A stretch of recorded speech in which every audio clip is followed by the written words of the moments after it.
Jornal em Foque. Apoio Miramar Empreendimentos Imobiliários. Inovando o futuro. Unisanta, Universidade do Grupo de Excelência do MEC. Boc News, o jornal gostoso de ler e bom de negócios.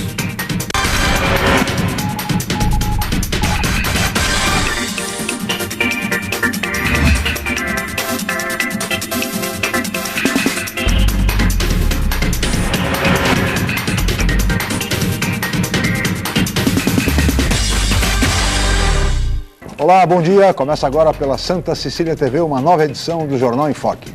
E nesta segunda-feira, dia 21 de outubro, nós estamos recebendo com muito prazer o secretário de Estado de Desenvolvimento Metropolitano, Edmur Mesquita, do PSDB, e o colega jornalista, professor, mestre em comunicação, professor da Faculdade de Artes e Comunicação da Universidade de Santa Cecília, Marcos Vinícius Batista.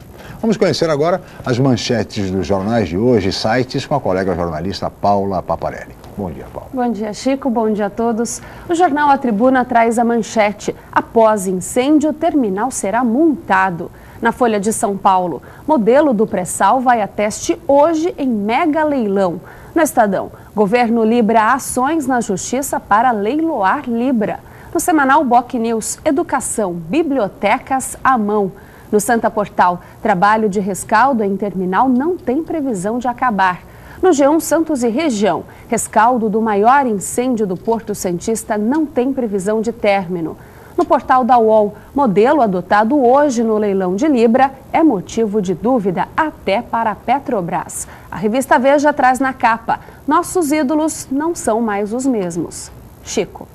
8 horas e 6 minutos e este é o Jornal em Foque pela Santa Cecília TV.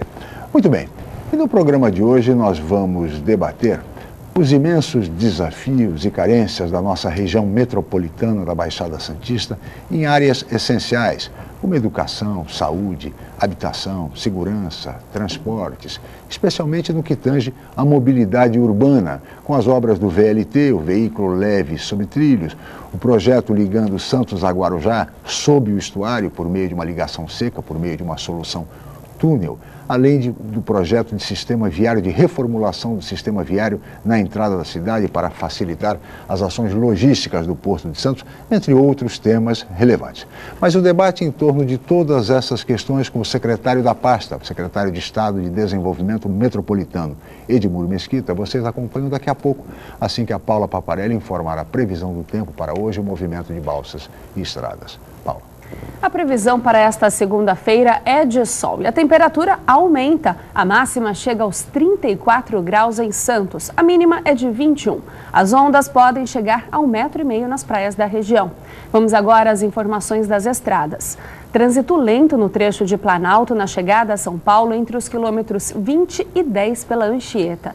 O sistema Anchieta Imigrantes opera no esquema 5x5. As pistas norte seguem sentido São Paulo e as pistas sul sentido litoral. Trânsito completamente parado em Cubatão entre os quilômetros 267 e 268 sentido São Paulo e 270 e 268 sentido Guarujá pela Cônego Domênico Rangoni. O motivo é a greve dos funcionários da Petrobras. A rodovia Padre Manuel da Nóbrega apresenta tráfego normal até o momento. E as balsas? A travessia entre Santos e Guarujá opera com 7 embarcações. O tempo de espera é de 10 minutos em ambos os lados. Guarujá e Bertioga opera com uma embarcação com 20 minutos de espera. E você pode participar do programa pelas redes sociais. Envie sua pergunta pelo Facebook e Twitter através do Enfoque Jornal. Ou ainda por e-mail, je@enfocecom.com.br. Lembrando que você pode assistir o jornal ao vivo através do site Santa Portal. Ou acesse o nosso canal, youtube.com/enfoquejornal. A reapresentação do programa vai ao ar hoje, às 5 horas da tarde. Chico. 8 horas e 9 minutos e este é o Jornal em Foque pela Santa Cecília TV. Nós vamos agora para um rápido intervalo comercial e voltaremos em seguida para entrevistar o secretário de Estado de Desenvolvimento Metropolitano de São Paulo, Edmur Mesquita. Voltamos já.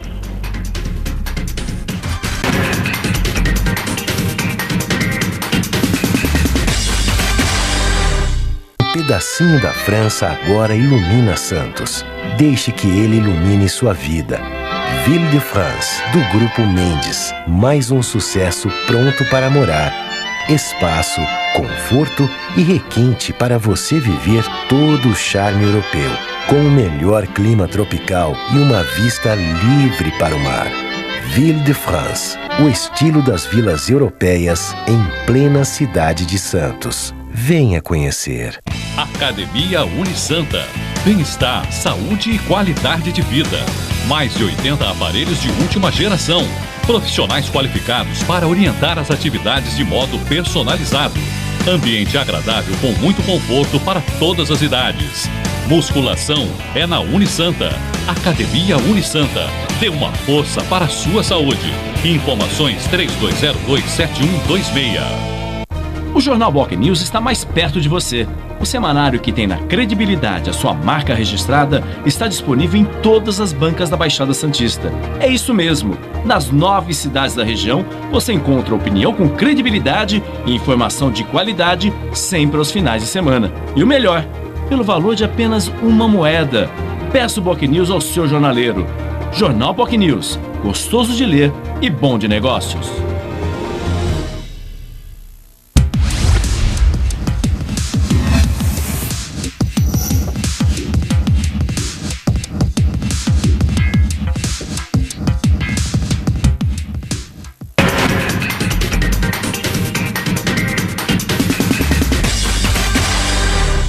Estamos de volta com o Jornal em Foque desta segunda-feira, dia 21 de outubro, e hoje estamos recebendo com muito prazer o secretário de Estado de Desenvolvimento Metropolitano de São Paulo, Edilmuro Mesquita, do PSDB, e o colega jornalista, professor, mestre, Marcos Vinícius Batista. E agora nós vamos ver o VT, a reportagem do programa de hoje. Paula. Um levantamento realizado pelo jornal Folha de São Paulo, baseado em dados do Tesouro Nacional, aponta que entre as 100 cidades mais populosas do Brasil, Santos é onde os habitantes mais pagam impostos. A população reclama da falta de retorno em serviços públicos de tanto dinheiro arrecadado. É o que vamos acompanhar na reportagem de Mariana Rio. Basta olhar para a nota fiscal que Paulo entra em desespero. A sensação de que se paga muitos impostos municipais é ainda maior quando ele se depara com a porcentagem cobrada a cada compra. Assustador, porque existem pesquisas que dizem que o brasileiro trabalha 5 meses por ano só para pagar imposto. Então isso daí é assustador. Agora, quando é pior, quando você não tem o retorno disso. De acordo com o levantamento do jornal Folha de São Paulo, baseado em dados do Tesouro Nacional, entre as 100 cidades brasileiras mais populosas, Santos é o local onde os habitantes mais pagam impostos municipais, ficando inclusive na frente da capital. Segundo a pesquisa, no ano passado foram gastos em média R$ 1.655,38 em IPTU, ISS, IBTI e taxas como a do lixo e licenciamento. Nesse mesmo levantamento, Guarujá aparece em terceiro lugar, Praia Grande em sétimo e São Vicente ocupa a 32ª posição. Para o secretário de Finanças, Álvaro dos Santos Silveira Filho, os critérios utilizados para realizar a pesquisa não foram corretos. Somar IPTU com ISS para definir um per capita que o morador está pagando é uma coisa incorreta, né? Não está certo. Primeiro porque o IPTU, em Santos especificamente, o IPTU é um imposto que incide sobre a propriedade imobiliária, né? Pegou-se esse imposto e dividiu-se pela população da cidade.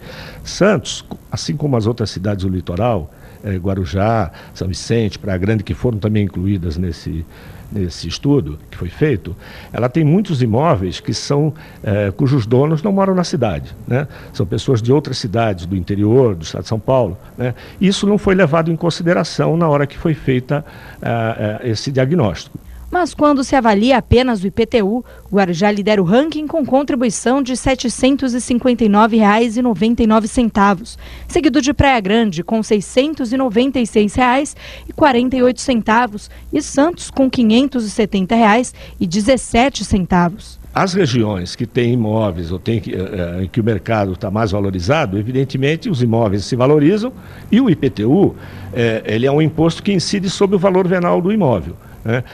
Então, áreas mais valorizadas, evidentemente, acabam tendo um IPTU maior. Os moradores da região são os maiores prejudicados. A gente paga um imposto muito alto e tem muita coisa a desejar mesmo. A saúde, o transporte, a gente praticamente fica na dependência e praticamente não tem nenhum retorno disso daí. Muito bem, aí está a reportagem a respeito dessa questão dos impostos. O fato é que, polêmica à parte, o fato é que Santos é uma cidade cara. Isto me parece inegável. Os serviços em Santos são serviços caros comparados com outras cidades e até mesmo, em alguns casos, com a capital. E a população, pelo que se vê, depoimento de populares também cobra mais serviços por parte dos órgãos públicos. Secretária Edmundo Mesquita, como é que o senhor vê essa reportagem da Folha de São Paulo, enfim, a respeito de Santos, ter a cidade mais cara, onde se paga mais impostos entre aquelas com mais de 100 mil habitantes? Bom dia, muito obrigado pela presença, Edmundo. Bom dia, Chico, bom dia, Marcos, também desejar um bom dia aqui a Paula e a todos os telespectadores da TV Santa Cecília.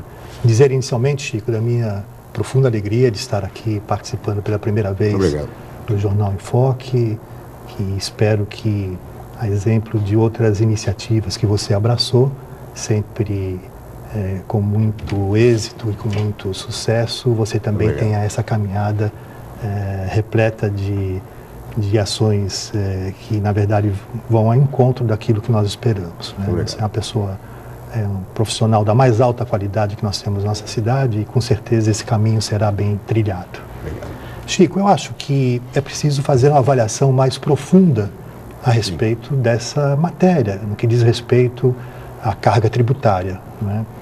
É preciso que a gente reflita sobre também as causas existentes, no que diz respeito à população do município de Santos e de outros municípios aqui da região metropolitana da Baixada Santista, terem uma carga tributária também do ponto de vista do seu imposto direto, como é o caso do IPTU principalmente, ser um imposto tão excessivo, né, segundo o resultado desta pesquisa.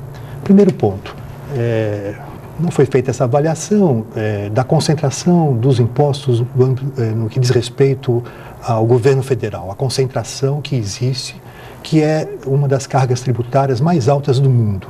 Né? Você pegar do ponto de vista na relação com o PIB, o exemplo do México é algo em torno de algo em torno de 17%. Né? Se você pegar o Haiti, que é um dos países mais pobres do mundo, é de 19%. Se você for analisar aqui a nossa realidade do Brasil, é algo em torno de 37%. É algo absurdo, quer dizer, não tem sentido esta concentração desses impostos nas mãos do governo federal.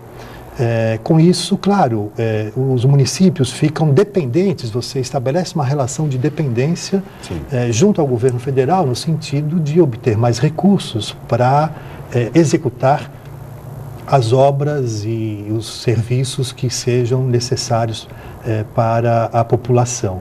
Daí o fato de que o IPTU acaba sendo um imposto relativamente expressivo na cidade de Santos.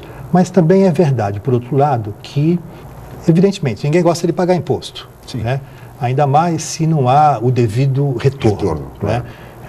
No caso de Santos, me parece que o cenário é um pouco diferente. Santos é uma cidade que se notabiliza principalmente por ser uma cidade de serviços. Né? E de bons serviços, seja na área da saúde, né? As unidades básicas de saúde, que foram criadas ainda desde a época da gestão do Davi Capistrano, quando foi secretário municipal de cultura, na área da educação, né, no que diz respeito ao processo de universalização do acesso no ensino, seja ele os primeiros passos, como também no ensino fundamental, serviços de transporte, é uma tarifa, enfim, que alguns questionam seu valor, mas é um serviço de transporte que é eficiente, que abrange a cidade como um todo, serviços na área da cultura, né? Enfim, então, por um lado, claro que a população tem razão em reclamar e sempre ter um grau de exigência maior. Para que esses serviços sejam bem prestados. Por outro lado, também é preciso ter uma avaliação criteriosa a esse respeito. Não é? E Santos é uma cidade, ao mesmo tempo, diferenciada na prestação desses serviços. recentemente também uma pesquisa que foi feita a respeito do Índice de Desenvolvimento Humano. Santos se colocou como uma das cidades de maior qualidade de vida que nós temos no Brasil, a sexta cidade. Na verdade é a quinta, porque até empata. Na verdade, nós empatamos com o município de Vitória, quinto, sexto lugar, e a terceira do estado de São Paulo. Então, isso, claro, tem que ser valorizado e deve ser motivo de orgulho para todos os moradores. Professor Marcos Batista, bom dia, obrigado mais uma vez pela presença, Marcos. Agradeço pelo convite, bom dia Edmur, bom dia a todos. Olha, Chico, é aquela questão da estatística, né? A piada da estatística, né? Você tortura os números, eles dizem o que a gente quer, né? E um outro ponto é a sensação que se tem. Uma coisa é o número, outra é a sensação, né? E a cidade ficou cara, né? A gente teve, nos últimos anos, especulação imobiliária, com impacto nas cidades ao lado, né? São Vicente, Praia Grande e tal. A cidade de Santos está entre as mais caras do Brasil no sentido de alimentação, que é onde a população, o morador, sente o impacto imediato, né? O próprio Boc News divulgou matéria mostrando isso, que dependendo do tipo de alimentação, Santos está no topo da lista, né? E essa sensação da população de que paga impostos, mas não há o retorno dos serviços, né? E não apenas... E aí entra aquela situação onde vai o município, onde vai o estado, onde entra o governo federal. Para a população média, né, as coisas se misturam. Ele não vai estabelecer uma diferença aguda entre aonde entra o município, aonde entra o governo federal. Ele vai sentir ali no bolso, no dia a dia, né? Então, por exemplo... Mas agora, foi mais ou menos o que disse o Latrova, o comerciante, o Paulo Latrova, que é um dirigente do setor de comércio, que trabalhamos 5 meses para pagar impostos, né? E aí você não vê a situação imediata, por exemplo, dependendo do lugar, né? O sujeito espera 3, 4 meses por uma consulta, né? A questão do sistema de transporte que ele sente todos os dias, né? Às vezes não é só o transporte do município, é o transporte intermunicipal, que também é caro. Que é caro e que é feito pela mesma empresa e que tem levantamentos que mostram que ela está entre as piores do estado em termos de relação com o público. Então, Santos está se tornando uma cidade muito contraditória, né? Tem a valorização dos imóveis, como o secretário falou, então o munícipe pode esperar que venha uma facada mais dura aí no IPTU. Né? Até com a atualização da planta genérica de valores, a revisão, exatamente, certamente vai se aproximar do valor de mercado. E aí na hora que revisar, não vai revisar para baixo, vai revisar para cima. Evidente. Então a cidade tem algumas contradições, né? E contradições nos números. Quer dizer, dependendo de onde a gente olhar, do lugar que a gente observar, a cidade vai parecer melhor, a cidade vai parecer pior. É verdade. Né? Agora, secretário, eu gostaria de aproveitar a sua presença aqui no programa para esclarecer, quer dizer, a questão técnico-jurídica a respeito da Secretaria de Desenvolvimento Metropolitano. Porque no bojo das manifestações de protesto de junho, o governador Geraldo Alckmin lançou um pacote de medidas econômicas no estado, inclusive propondo a extinção da Secretaria de Desenvolvimento Metropolitano do estado de São Paulo. Isto em meados de junho. Nós já estamos em outubro, portanto, há mais de 100 dias, há quase 4 meses, essas medidas, não apenas a extinção da Secretaria, mas a venda do helicóptero do Palácio dos Bandeirantes, a fusão de algumas fundações, também foram anunciadas como medidas de economia, de contenção de despesas em função do que o Estado iria, evidentemente, diminuir a carga em cima de pedágios, de tarifas de transporte, etc. Diante disso, secretário, qual é hoje a situação? Porque o senhor continua à frente da Secretaria, a Secretaria continua existindo, enfim. Em que pé que está essa situação? A Secretaria será efetivamente extinta ou não? O governador tomou essa decisão de enviar à Assembleia Legislativa do Estado de São Paulo uma mensagem que prevê, então, a extinção da Secretaria de Desenvolvimento Metropolitano do Estado de São Paulo.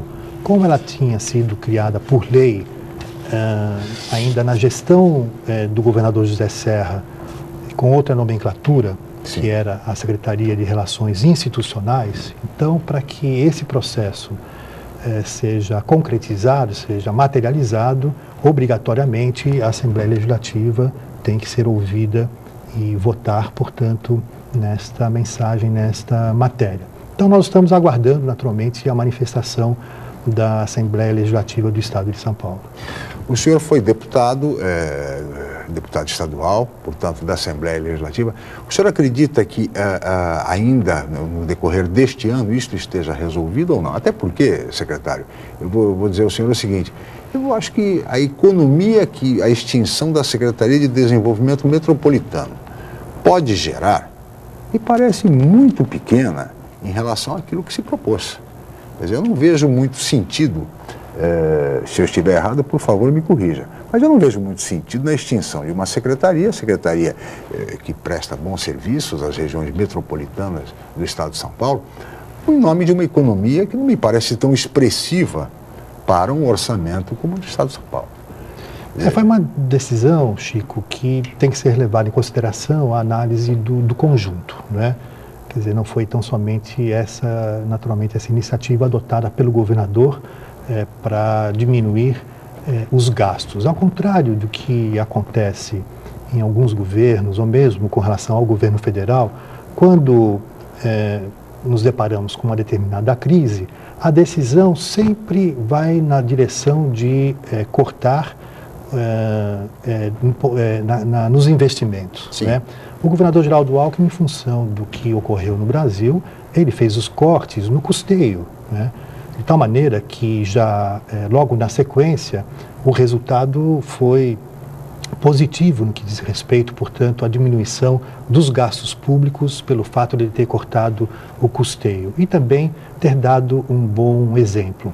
No que diz respeito especificamente ao trabalho que é desenvolvido pela Secretaria de Desenvolvimento Metropolitano, a decisão do governador Geraldo Alckmin é no sentido de avocar para si esse papel, essa responsabilidade junto ao seu gabinete para o desenvolvimento, portanto, desse trabalho que vem sendo desenvolvido em todas as regiões metropolitanas do Estado e também nas aglomerações urbanas.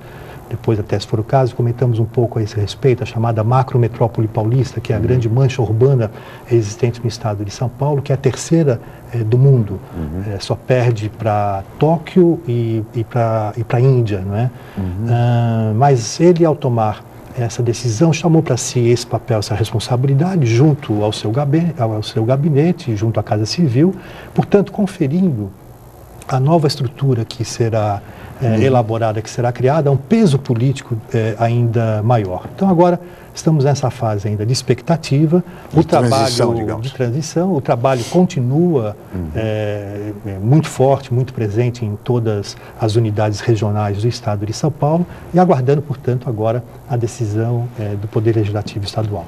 Marcos Batista. Secretário, o projeto foi encaminhado para a Assembleia e a gente sabe que nos últimos anos a Assembleia é maioria do governo do Estado. Então a tendência é que passe normalmente sem grandes problemas, né?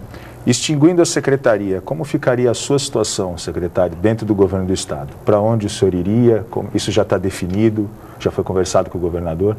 Não, aí só o governador pode responder a essa pergunta, não é? Tenho com ele uma relação de natureza pessoal muito afetuosa, antiga.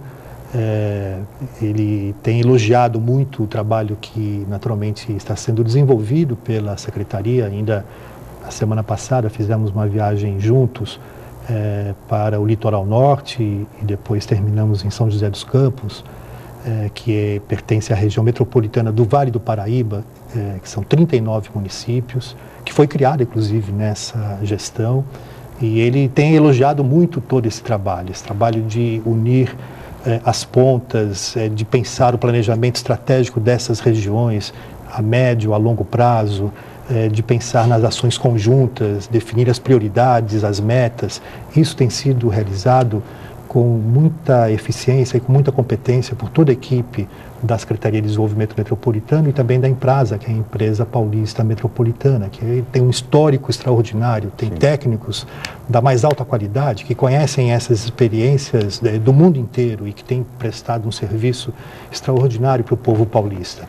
Então, a partir do momento em que essa mudança de fato for realizada, não é, que caminho será trilhado vai depender naturalmente do governador, mas é muito provável, claro, que eu dê continuidade a isso que está sendo formulado, elaborado e executado nesse mandato. Atuando talvez na Casa Civil, né, que hoje é comandada pelo secretário Edson Aparecido, aliás, o primeiro secretário de Desenvolvimento Metropolitano quando do início do governo Alckmin, deste último governo Alckmin. Então é bem provável que o secretário Edmur seja convocado para trabalhar na Casa Civil junto ao secretário da Casa Civil, ex-secretário de Desenvolvimento Metropolitano, Edson Aparecido. Mas agora, secretário, nós vamos para um rápido intervalo, mas eu gostaria de deixar aqui no ar uma pergunta para o senhor, que foi exatamente aquela análise do IPEA a respeito da região metropolitana da Baixada Santista, considerando a nossa região como um espaço não metropolitano, quando a nossa região é a mais antiga região metropolitana do Brasil, entre aquelas regiões não capitais. Mas o secretário responde no próximo bloco. Nós vamos para um rápido intervalo, voltaremos em seguida com o Jornal em Foque.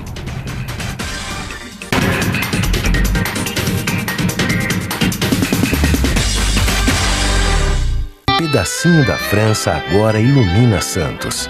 Deixe que ele ilumine sua vida. Ville de France, do Grupo Mendes. Mais um sucesso pronto para morar. Espaço, conforto e requinte para você viver todo o charme europeu.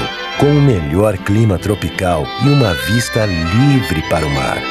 Ville de France, o estilo das vilas europeias em plena cidade de Santos. Venha conhecer. Academia Unisanta. Bem-estar, saúde e qualidade de vida. Mais de 80 aparelhos de última geração. Profissionais qualificados para orientar as atividades de modo personalizado. Ambiente agradável com muito conforto para todas as idades. Musculação é na Unisanta. Academia Unisanta. Dê uma força para a sua saúde. Informações 3202-7126. Você procura informação com credibilidade? Aos finais de semana você fica bem informado ao ler o jornal Boc News, semanário distribuído em residências, estabelecimentos e shoppings de Santos. E nas bancas de todo o litoral, pelo valor de apenas uma moeda. Além disso, durante a semana, você pode acompanhar as principais notícias da região no site bocnews.com e nas redes sociais, como o Facebook. Agora você fica sempre bem informado. Jornal Boc News, gostoso de ler e bom de negócios. Quarta Copa União Siciliana de Futsal, de 21 a 25 de outubro. Uma grande disputa entre times da faculdade, do colégio e funcionários e professores da Unisanta. 12 equipes do masculino e 5 equipes do feminino se enfrentam pelo título no poliesportivo. Integração e motivação, ajudando a revelar novos talentos do esporte. Compareça, participe. Quarta Copa União Siciliana de Futsal. Realização Universidade Santa Cecília. Promoção Santa Cecília TV.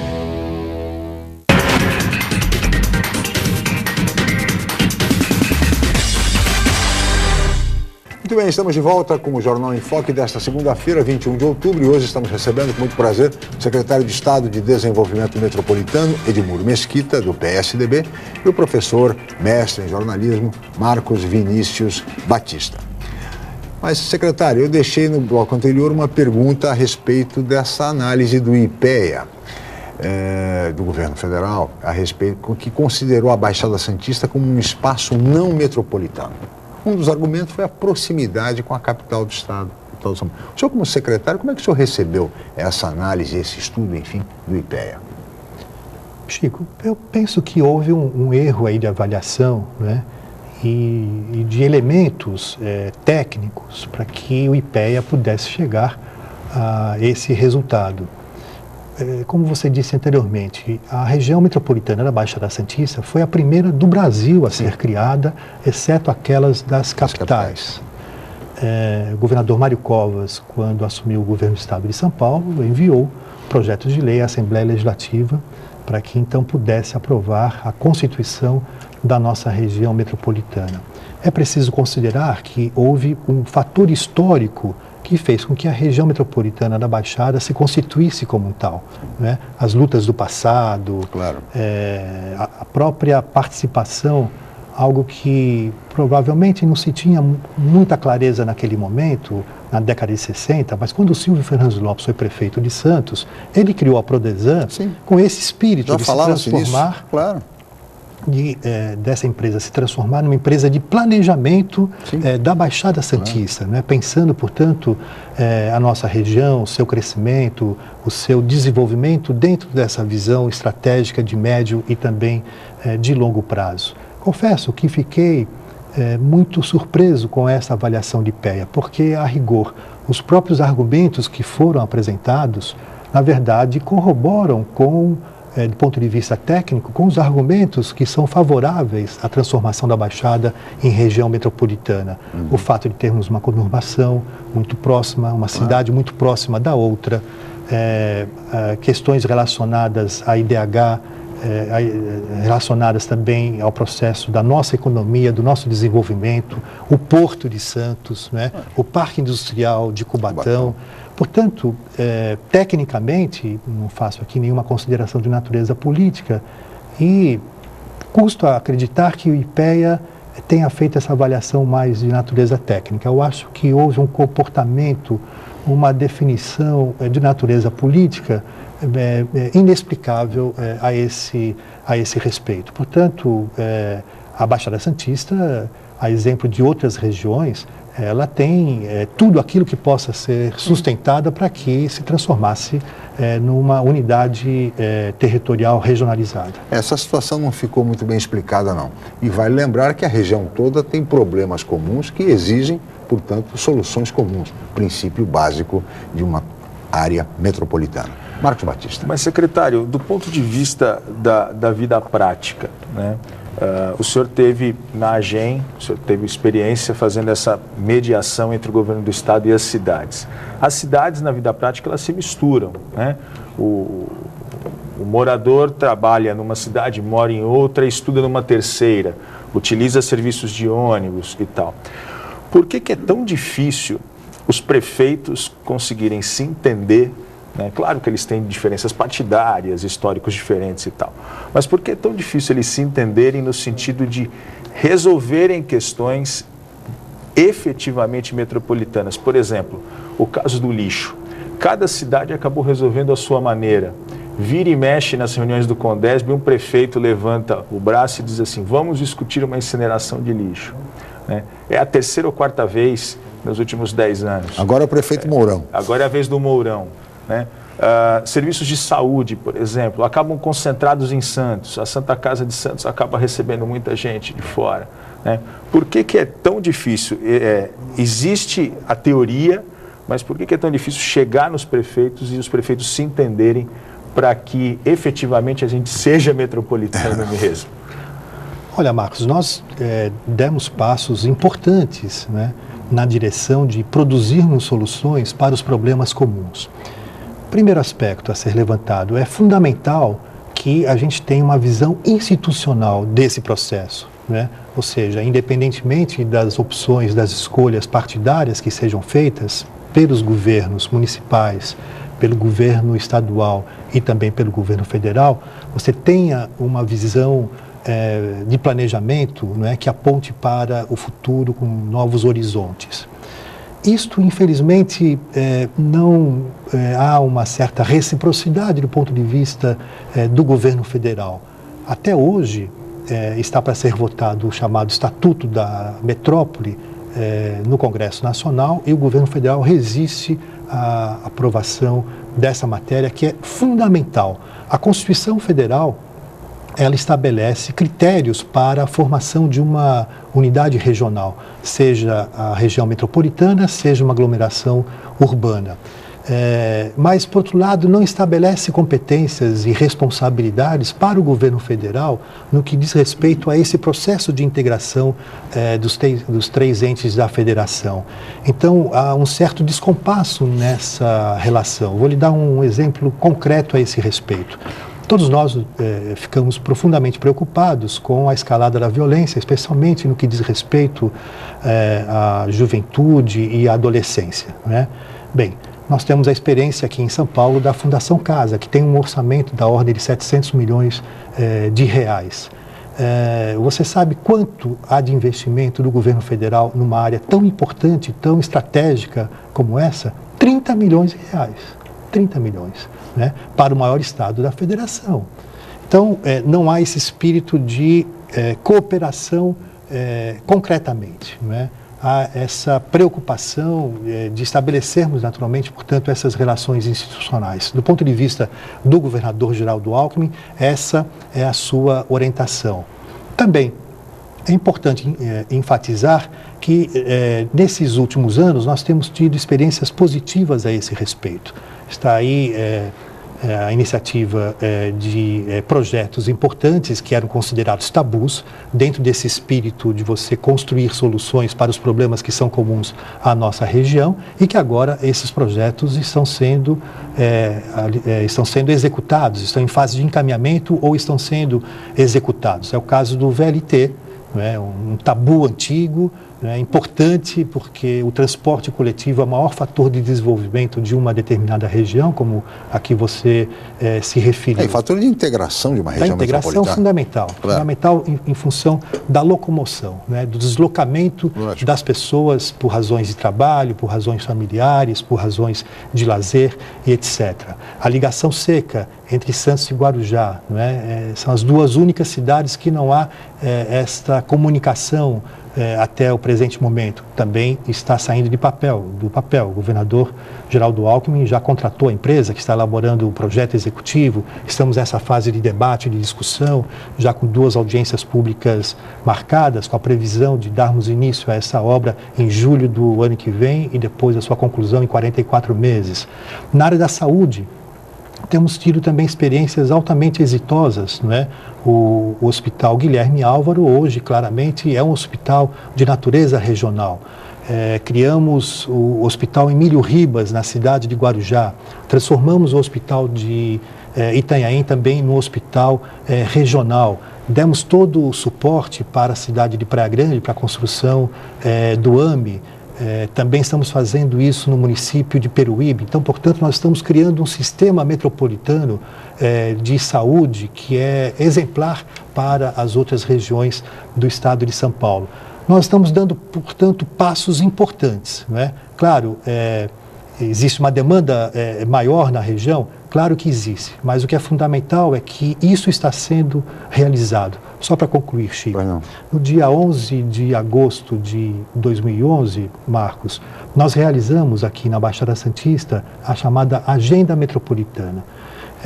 Fruto de um processo de pactuação realizado entre o governo do estado de São Paulo e todos os 9 municípios, nós elaboramos uma agenda positiva, definindo as prioridades das mais diversas áreas: meio ambiente, saúde, educação, habitação. E aqui abro um parênteses a respeito do programa. O déficit é imenso, hein, secretário? Sim, mas habitação é da ordem de 100 mil moradias na nossa região. Mas veja o programa que está sendo desenvolvido em Cubatão. São 5.350 famílias que estão sendo removidas de área de risco. É o maior exemplo de um programa metropolitano. E essas famílias estão sendo removidas para as demais cidades aqui da nossa região. O resultado dessa agenda metropolitana, eu diria, sem medo de errar, que foi o maior pacto político até hoje celebrado em toda a nossa região. O governador, fruto desse processo de trabalho preliminar com todos os prefeitos, secretários municipais, as forças políticas da nossa região, a participação da imprensa, a participação da sociedade civil, que é muito importante, o governador pôde, fruto desse processo, portanto, de articulação com os municípios, apresentar investimentos da ordem de 5 bilhões e 300 milhões de reais. Recentemente nós fizemos uma avaliação a respeito do encaminhamento desses recursos, e chegamos a um patamar de 90% em fase de execução. Isso num espaço de tempo, portanto, de 2 anos e 2 meses aproximadamente. Demonstrou que o governo do estado de São Paulo é muito eficiente nas suas ações, daquilo que se constituiu como algo de compromisso, aquilo que apalavrou e o que está sendo cumprido. Essa foi uma experiência exitosa, positiva, que juntou toda a região em torno de programas metropolitanos. Mas, secretário, a gente sabe que dentro da política existem as conversas e existe a vida prática, a vida real. Eu entendo a questão da agenda positiva e aí eu insisto nessa questão. Até onde é possível, diante de uma diversidade política, confiar numa resposta dos municípios de modo que eles cumpram essa agenda positiva, né?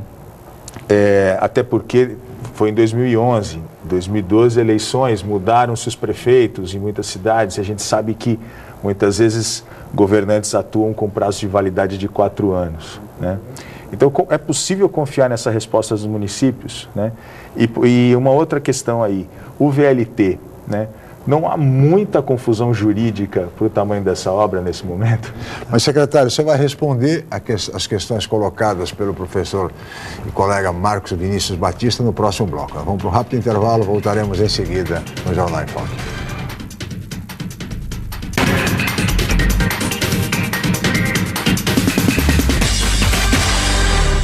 Um pedacinho da França agora ilumina Santos. Deixe que ele ilumine sua vida. Ville de France, do Grupo Mendes. Mais um sucesso pronto para morar. Espaço, conforto e requinte para você viver todo o charme europeu. Com o melhor clima tropical e uma vista livre para o mar. Ville de France, o estilo das vilas europeias em plena cidade de Santos. Venha conhecer. Academia Unisanta. Bem-estar, saúde e qualidade de vida. Mais de 80 aparelhos de última geração. Profissionais qualificados para orientar as atividades de modo personalizado. Ambiente agradável com muito conforto para todas as idades. Musculação é na Unisanta. Academia Unisanta. Dê uma força para a sua saúde. Informações 3202-7126. O Jornal Boc News está mais perto de você. O semanário que tem na credibilidade a sua marca registrada está disponível em todas as bancas da Baixada Santista. É isso mesmo. Nas 9 cidades da região, você encontra opinião com credibilidade e informação de qualidade sempre aos finais de semana. E o melhor, pelo valor de apenas uma moeda. Peça o Boc News ao seu jornaleiro. Jornal Boc News. Gostoso de ler e bom de negócios. De 21 a 25 de outubro, excepcionalmente, você acompanha o Caderno Regional um pouco mais cedo, às 7 da noite. E a partir das 8h30, 4ª Copa União Siciliana de Futsal ao vivo, direto do Poliesportivo da Unisanta. Fique ligado, compareça.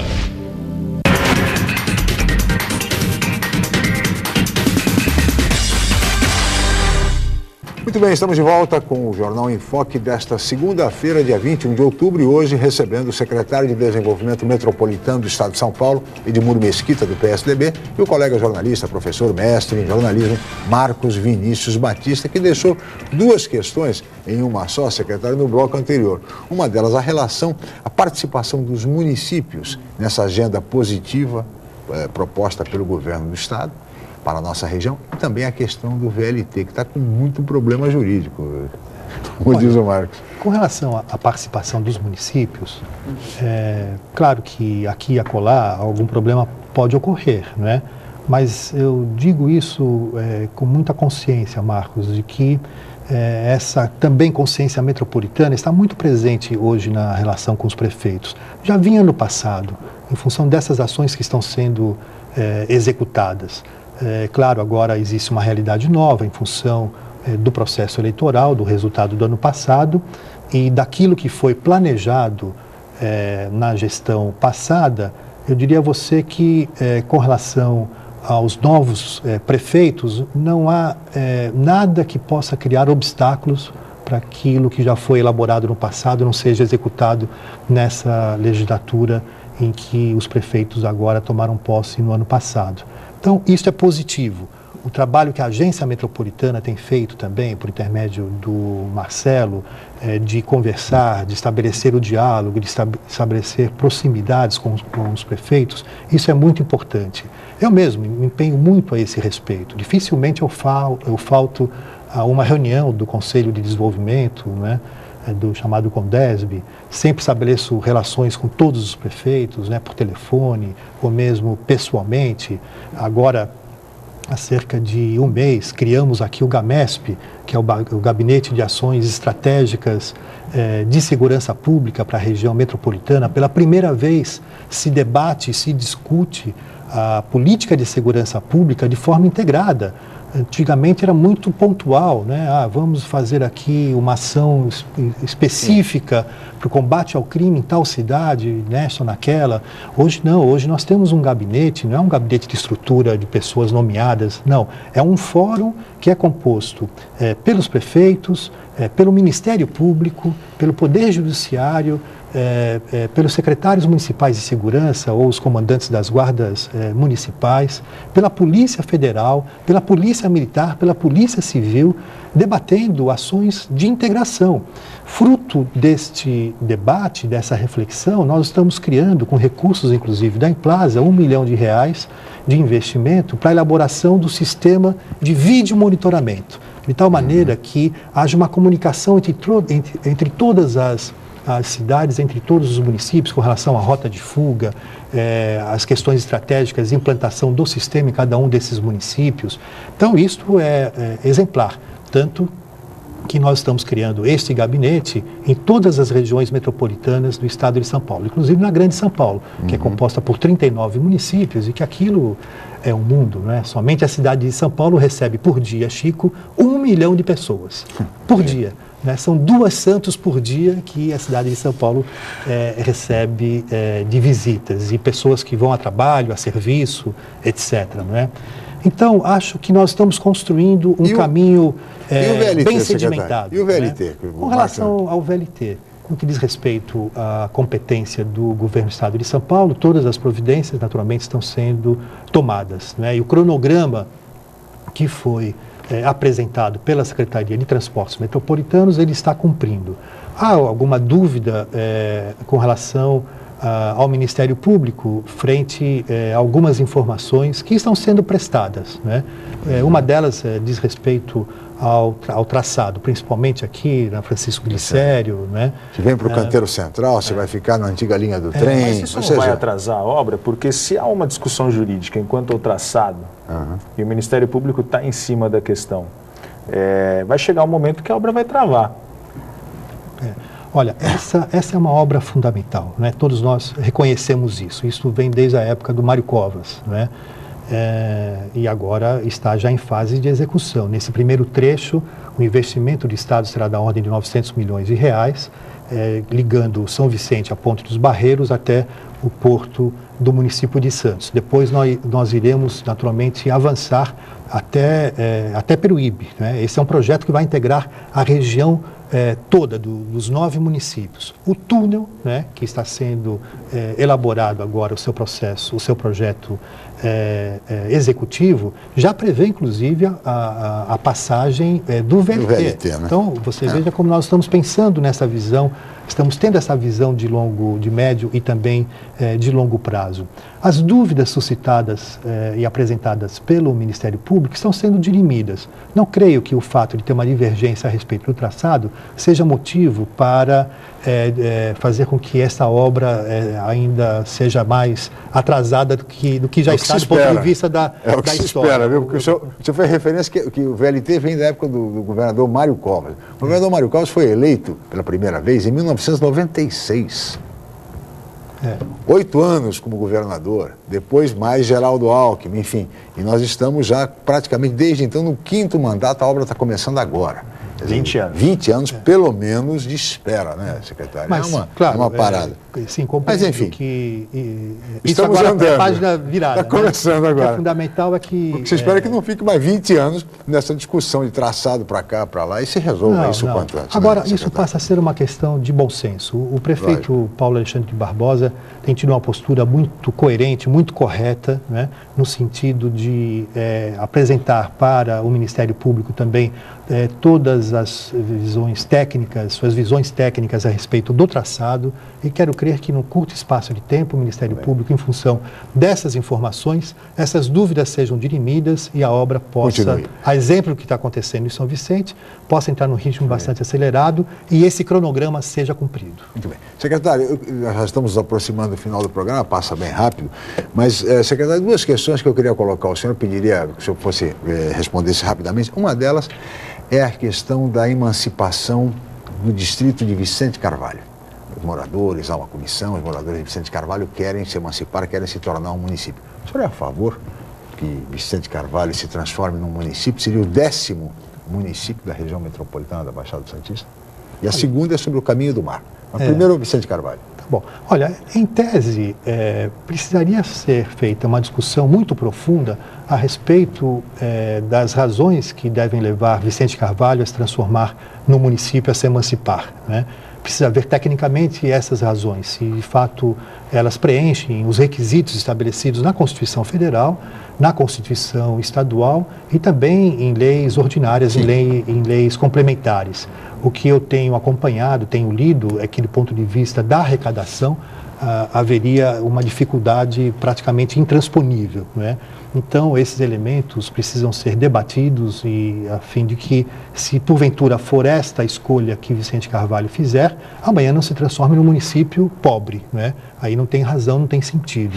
Portanto, é que essa interlocução entre a ilha, né, e Vicente de Carvalho seja feita pela administração municipal, no sentido de que as demandas que estão sendo apresentadas pelo distrito, e que não são poucas, evidentemente, sejam plenamente atendidas, né? O Senado já autorizou a criação de mais não sei quantos municípios no estado. Vai depender basicamente da Assembleia Legislativa do Estado de São Paulo. Aprovado ainda pela Câmara Federal, mas o Senado, depois das alterações na Constituição do Estado de São Paulo. O Senado já autorizou. Perto de eleições. Passa ou não, Marcão? Olha. Vicente Carvalho tem muito eleitor, né? Secretário, e a questão do Caminho do Mar? Há algum projeto que se pensa no Caminho do Mar, uma parceria público-privada, enfim? Exato. O governador, por decreto, criou um grupo de trabalho, me designou coordenador desse GT, e nós estamos estudando medidas importantes para o processo de revitalização do Caminho do Mar e, sobretudo, com a ideia de transformarmos esse polo ecoturístico numa referência turística para o estado de São Paulo. Como você sabe, Chico, e também o caro Marcos e todos os telespectadores, por ali passou a história do Brasil, né? Em 1560, o governador Mendes Sá designou jesuítas para que eles abrissem essa trilha até o Planalto, que na época chamava-se Piratininga, né? E foi lá então que José de Anchieta fundou a cidade de São Paulo no pátio do colégio. Então isso tem uma riqueza para a nossa história extraordinária. Os monumentos que estão ali cravados foram recuperados, eu mesmo participei disso quando fui na outra gestão do governador Geraldo Alckmin, secretário adjunto de Estado da Cultura, coordenei o processo de recuperação desses monumentos, alguns reparos precisam ser feitos. Agora, é importante que, ao pensarmos na reabertura do Caminho do Mar, a gente também faça uma reflexão muito profunda sobre a maneira de pensarmos na gestão desse espaço, né? Uma maneira que seja mais profissionalizada, que a iniciativa privada tenha uma participação direta, exemplo que ocorre, por exemplo, nas cataratas Foz de Iguaçu.